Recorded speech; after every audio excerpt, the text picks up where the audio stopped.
Bueno, buenos días. Hoy vamos a hablar de el núcleo que corresponde a esta semana de nacimiento, crecimiento y desarrollo, que es el núcleo de derechos de niños, niñas y adolescentes. Antes de empezar a hablar, ¿sí? Vamos a mostrar dos imágenes, ¿sí? Tratando de que nos lleven a la reflexión, ¿no? Muchas de estas imágenes las vemos a cotidiano, ¿sí?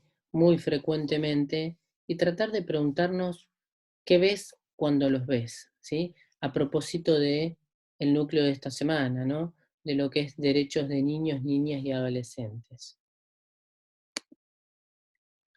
Durante mucho tiempo, la niñez, hablando brevemente de historia, la niñez no fue valorada socialmente, ¿sí? Considerando a los niños, niñas y adolescentes simplemente como adultos en miniatura, muchas veces víctimas mayoritarias en diferentes crisis sociales, crisis políticas y crisis económicas a lo largo de la historia.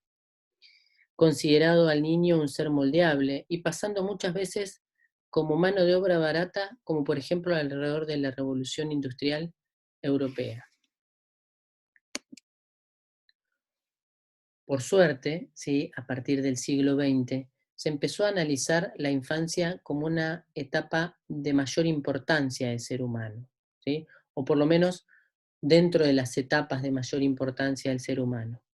Y allá por 1959, ya después de la Segunda Guerra Mundial, se comenzó a realizar la Declaración de los Derechos del Niño en 1959 y en 1989 la conocida Convención de los Derechos del Niño. ¿Con qué objetivo? Tratar de paliar y dejar atrás todo lo que mencionábamos anteriormente, el desamparo al que habían sometido a lo largo de la historia por manos de la sociedad. Entonces, ¿cómo estamos poco más de 30 años después? Desde 1989, con la Convención de los Derechos del Niño, hasta 2020, como estamos actualmente. Bueno, vamos a ver un poco los derechos de niños, niñas y adolescentes y sobre el final vamos a ver cómo estamos 30 años después. ¿De qué trata la Convención de los Derechos del Niño, Niña y Adolescentes? Habla de una convención aprobada por la Asamblea General de las Naciones Unidas, de la que participaron muchos países en 1989, cuyo principal objetivo era el cambio de paradigma y pasar a reconocer los niños, niñas y adolescentes como sujetos de derecho, ¿sí? Ya no como objetos de protección o tutela. Los derechos de los niños, niñas y adolescentes, ya hablando en cuanto a cuestiones de nuestro país, fueron incluidas en la Constitución Nacional en 1994 y tienen plena recepción en la Ley 26.061 de Protección Integral sancionada en 2005. Es decir, están dentro de nuestra Constitución. Es decir, que se adhiere a la Convención de los Derechos del Niño. ¿A qué apunta un poco esto? Que cuando hablamos de la estructura de ordenamiento jurídico en la Argentina, hablamos de cuestiones constitucionales a nivel nacional y tratado de los derechos, ¿sí? Humanos, leyes nacionales, leyes provinciales, constituciones provinciales, leyes provinciales y resoluciones ministeriales. Cuando hablamos de cuestiones constitucionales, ¿sí? Como la Convención de los Derechos del Niño, están por sobre cualquiera de las leyes nacionales, constituciones provinciales, leyes provinciales o resoluciones ministeriales, ¿sí? No pueden contradecir algo que está incluido en la Constitución. Hablamos de paradigma, ¿no? Y de cambio de paradigma. ¿Cómo podemos hacer esta analogía, esta comparación? Bien, este cuadro lo resume un poco, ¿no? Y dejar atrás, ya hace muchos años atrás, el paradigma tutelar, ¿sí? Y pasar a hablar, como hablamos actualmente, de un paradigma de protección integral. Y en forma comparativa, hablando de paradigma tutelar, se veía a los niños como menores, actualmente como niños, niñas y adolescentes, antiguamente como objeto de protección, actualmente como sujetos de derecho, ¿sí? En cuanto al paradigma tutelar, antiguamente como protección de menores, ahora protección de derechos para toda la infancia, cuando hablamos de paradigma de protección integral. Antiguamente protección que viola o restringe derechos, ¿sí? Apuntaba quizás a proteger, ¿sí? En cuanto a una protección que viola o restringe derechos. En cambio, actualmente es una protección que reconoce y promueve los derechos de niños, niñas y adolescentes. Antiguamente se los consideraba muchas veces como seres incapaces, actualmente se lo considera como lo que son, personas, sujetos en desarrollo, ¿sí? Antiguamente no importaba la opinión del niño, hoy es fundamental, es central la opinión y el sentir del niño, la niña y el adolescente. Antiguamente en el paradigma tutelar, cualquier situación de riesgo o peligro material, moral o situación irregular, ¿sí? Era considerada de esa manera. Actualmente hablamos de que existen derechos amenazados o derechos violados en estos niños, niñas y adolescentes, ¿sí?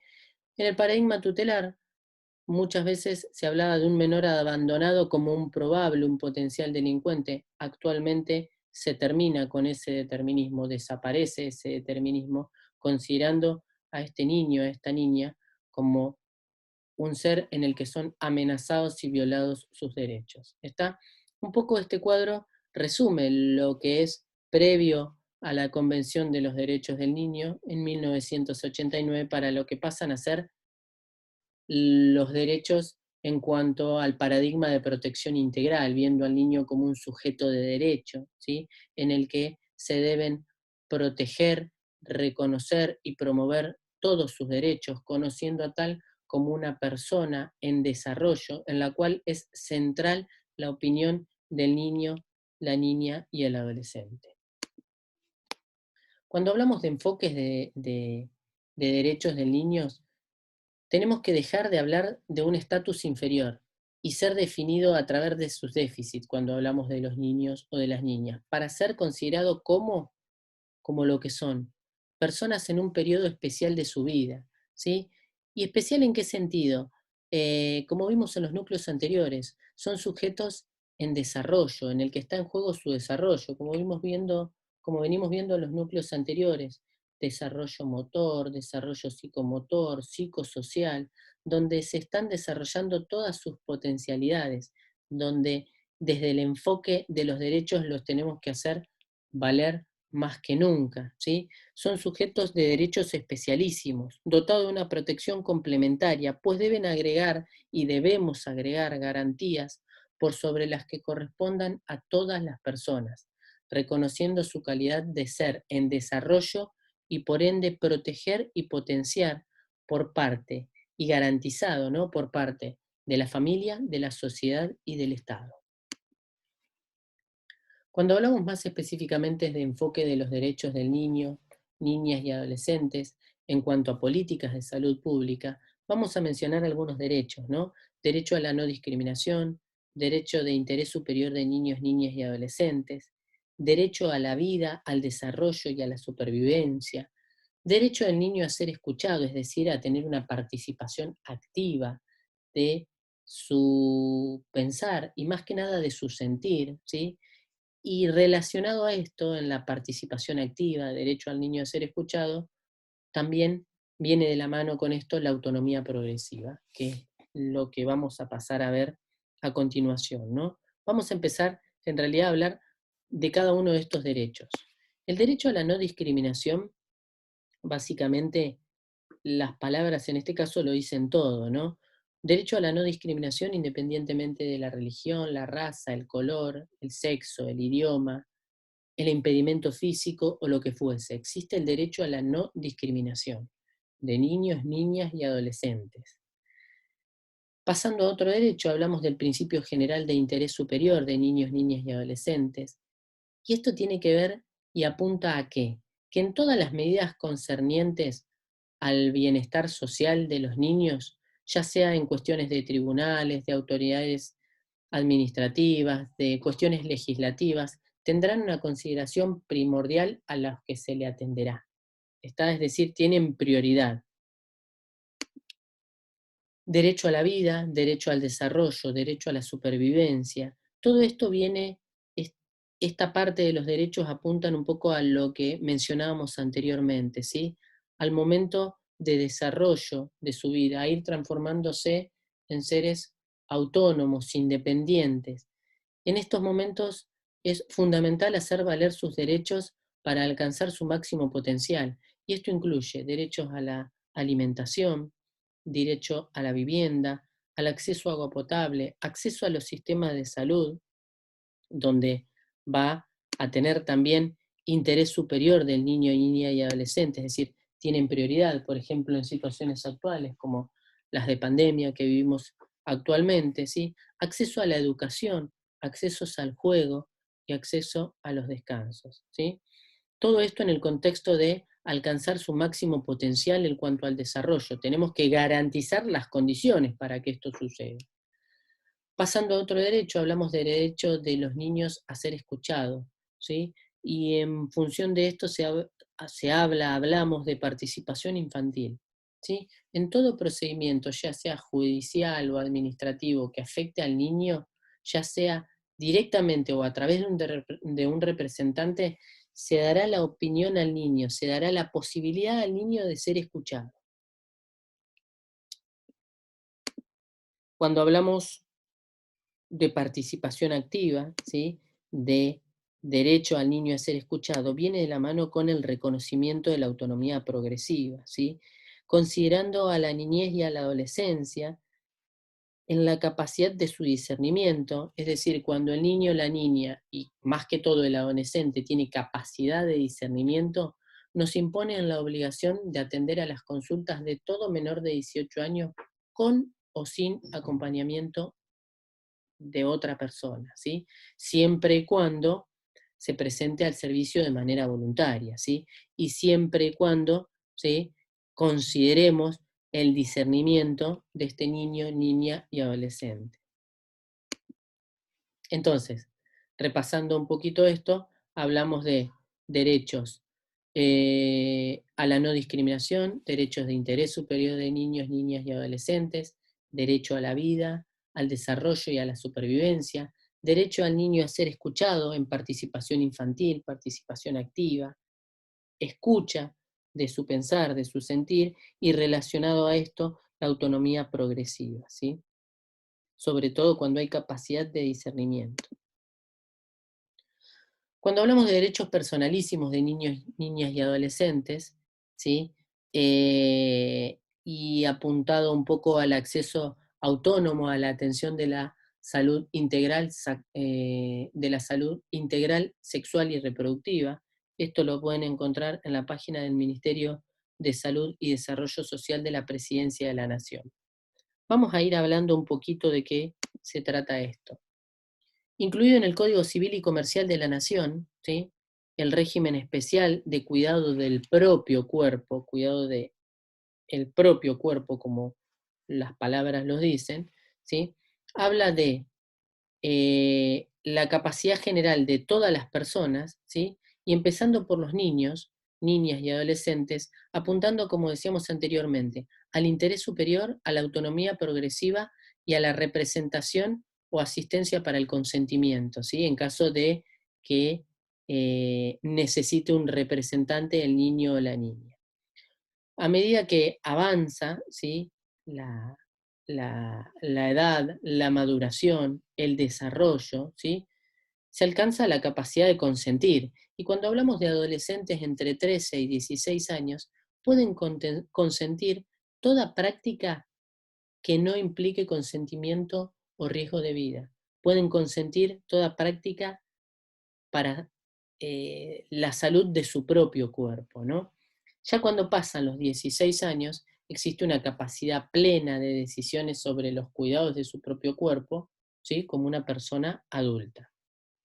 Fíjense la progresión, ¿no? Desde una escucha infantil o representación, ¿sí? Como parte del consentimiento del niño, cómo pasamos a evaluar el consentimiento propio, ya cuando hablamos entre un adolescente, de un adolescente entre 3 y 16 años y pasado los 16 años las decisiones plenas sobre el cuidado de su propio cuerpo.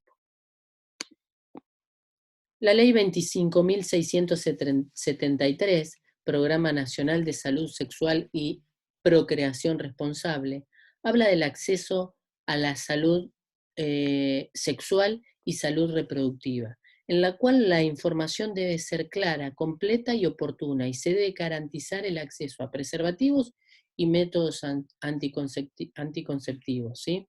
Esto está incluido y lo pueden ir a buscar en la ley 25.673. Esta ley la habíamos mencionado anteriormente, 26.061, de protección integral de niños, niñas y adolescentes, ¿sí? En la cual los niños y adolescentes, ¿sí? Personas menores de 18 años, son sujetos de derechos en los que van a ir adquiriendo autonomía progresiva, ¿sí? Y siempre se debe escuchar la opinión y el sentir de los niños, niñas y adolescentes. Interés superior, que ya lo mencionamos, ¿sí? La máxima satisfacción integral y simultánea de los derechos y garantías reconocidos en esta ley. La ley 26.150, que es un programa nacional de educación sexual integral, ¿sí? Y muy relacionada a la ley 25.673, y que habla del derecho a recibir educación sexual integral en todos los establecimientos educativos de nuestro país. Así como se va adquiriendo la capacidad de consentir, ¿sí? Y decidir sobre su propio cuerpo, también existen leyes en las que se garantice el derecho a recibir información, el derecho a recibir educación sexual integral, ¿sí? Y esto está de la mano a que esa información, como mencionamos en la ley 25.673, de una información clara, completa y oportuna, ¿sí? Y debe estar garantizada en todos los establecimientos educativos de nuestro país. Y un poco diferente a lo anterior, pero relacionado a lo mismo, ¿sí? Hablamos en la ley 26.529, que habla de los derechos de confidencialidad, de intimidad, de autonomía y de información. ¿Qué queremos decir con esto? Que cualquiera de las decisiones de nuestros pacientes, de niños, niñas y adolescentes, pacientes adultos también, le pertenecen al paciente. La historia clínica, los datos que en ella se consignan, los resultados del laboratorio, ¿sí? Son información que le pertenecen a nuestros pacientes, siempre y cuando respetando, ¿sí? La asistencia y el consentimiento, ¿sí? La autonomía progresiva o la plena capacidad de decidir sobre su propio cuerpo. Pero siempre tenemos que respetar los derechos de confidencialidad y de secreto profesional, ¿sí? Que pertenecen a nuestros pacientes. Continuando con los derechos, ¿no? Hablamos de derecho a la salud, muy conocido, ¿sí? El Estado está obligado a promover, proteger y garantizar la salud de todos los niños, niñas y adolescentes de forma prioritaria e integral, ¿sí? Un derecho reconocido en la Convención de los Derechos del Niño allá por 1989. Derecho a la privacidad y derecho a la confidencialidad, muy relacionado a lo que mencionamos anteriormente, ¿no? En el momento de la consulta, ¿sí? Hay que tener un derecho a la privacidad y también privacidad de toda la información que es obtenida en el contexto o en el marco de esta consulta, ¿no? Respetar y siempre recordar la privacidad del paciente y que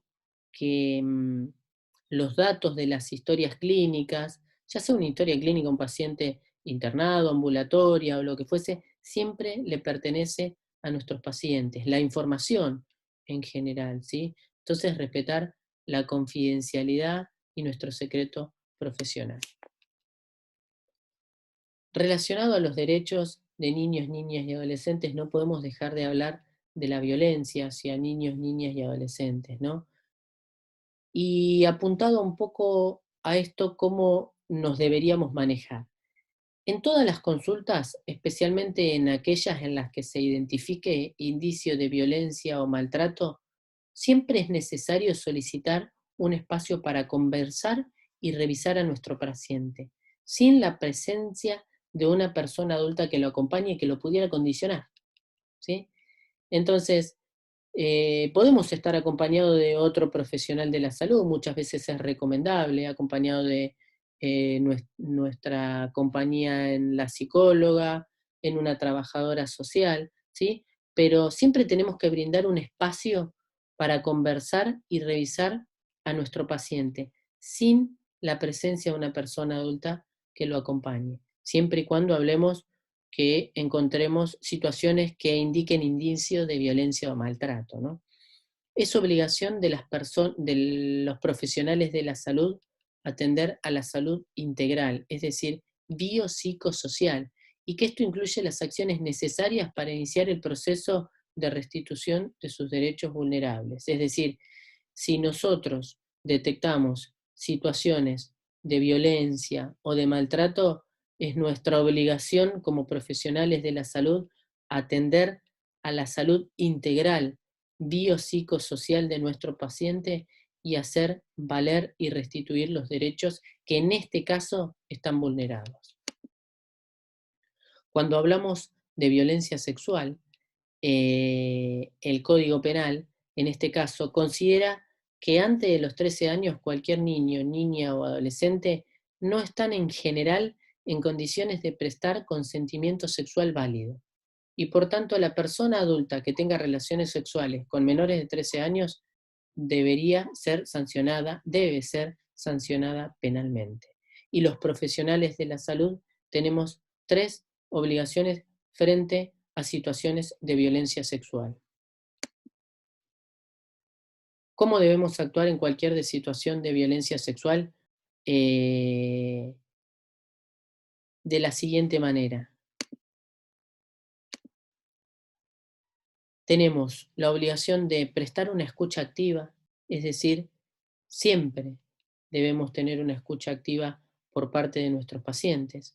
Secundariamente a esto, como decíamos anteriormente, en cualquier situación de maltrato o de violencia sexual, activar el circuito que haga validar la protección de los derechos, es decir, comenzar a trabajar en esto de manera multidisciplinaria, ¿sí? Interdisciplinaria, psicóloga, psicólogo, trabajadores sociales, obviamente dar intervención, ¿sí? A la jurisdicción, intervención legal, ¿sí? Para hacer activar el circuito de protección de los derechos del niño.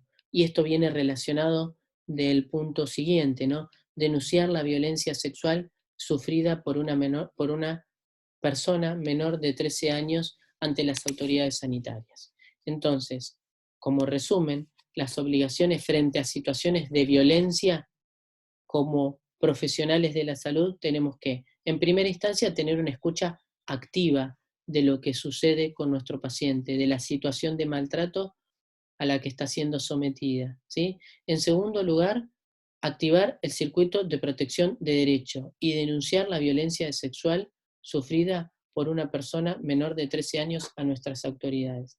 Estas tres situaciones son impostergables, no hay que perder oportunidad para encontrar y hacer validar y proteger los derechos de niños, niñas y adolescentes que sufren situaciones de violencia. Hay que hacerlo en el momento, ¿sí?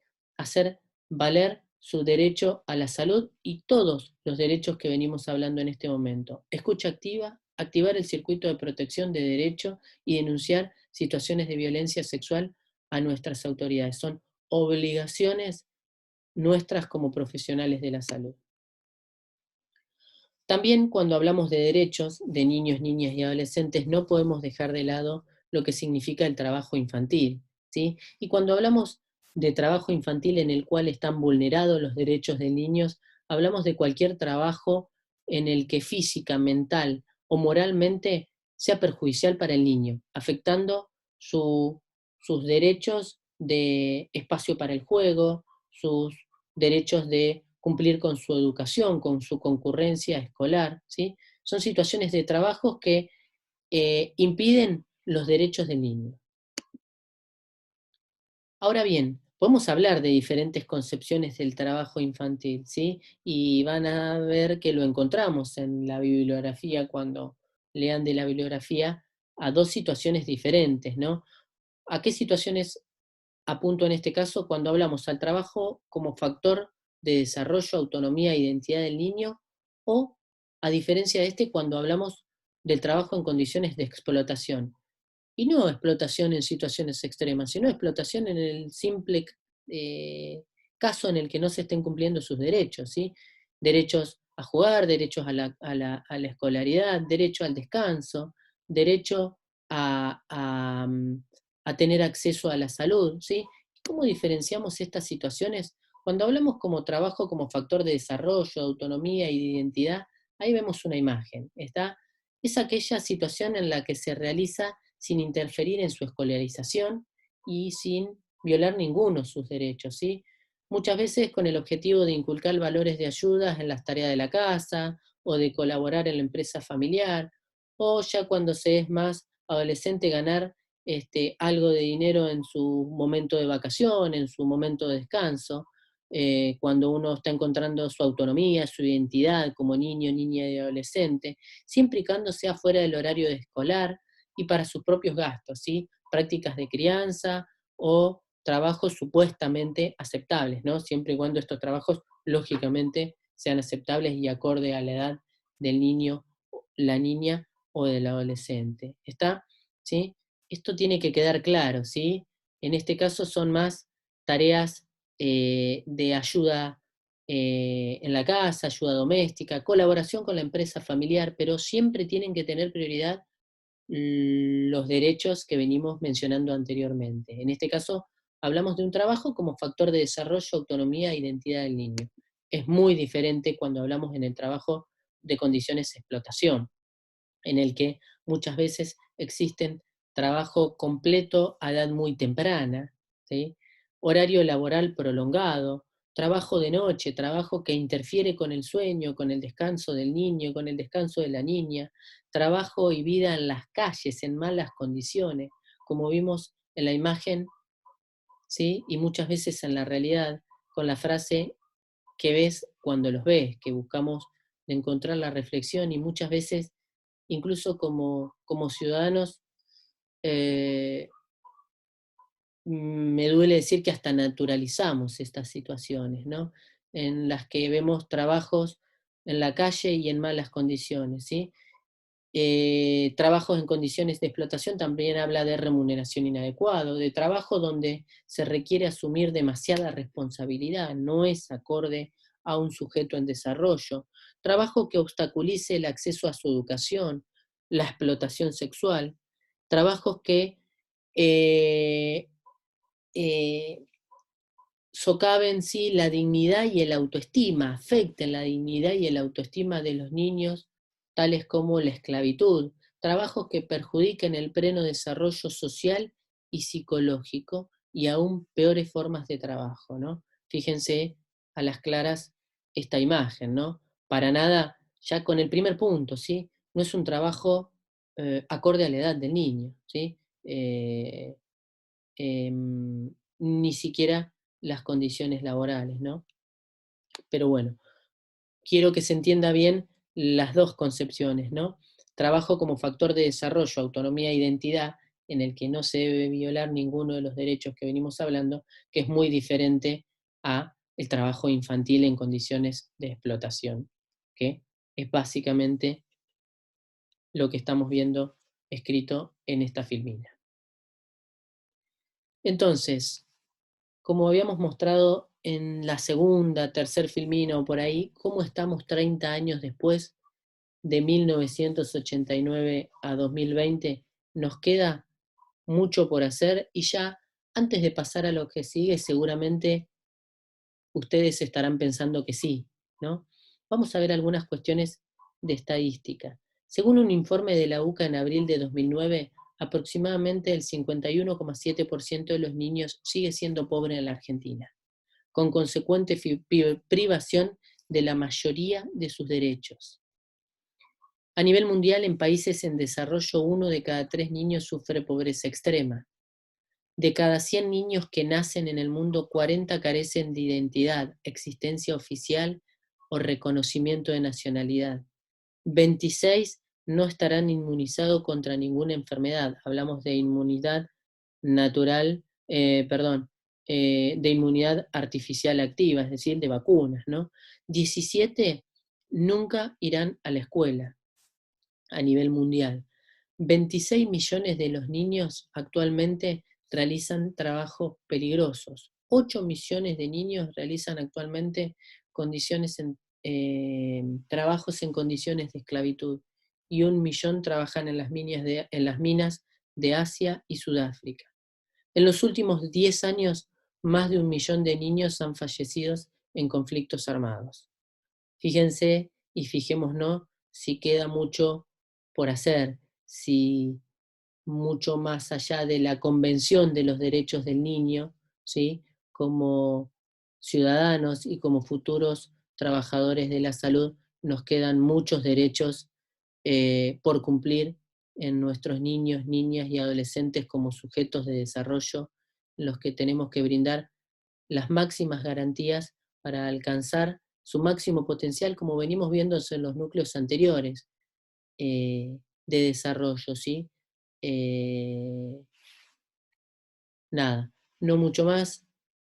Como dice la frase, ¿sí? Si se cansan, que sea solo de jugar, ¿sí? Y gracias por escucharnos. Cualquier duda, como decimos siempre, a través del foro o en las actividades prácticas, las pueden anotar previamente y, y saldarlas a través de esa vía. Que tengan un buen día y espero haber sido lo más claro posible. Muchas gracias.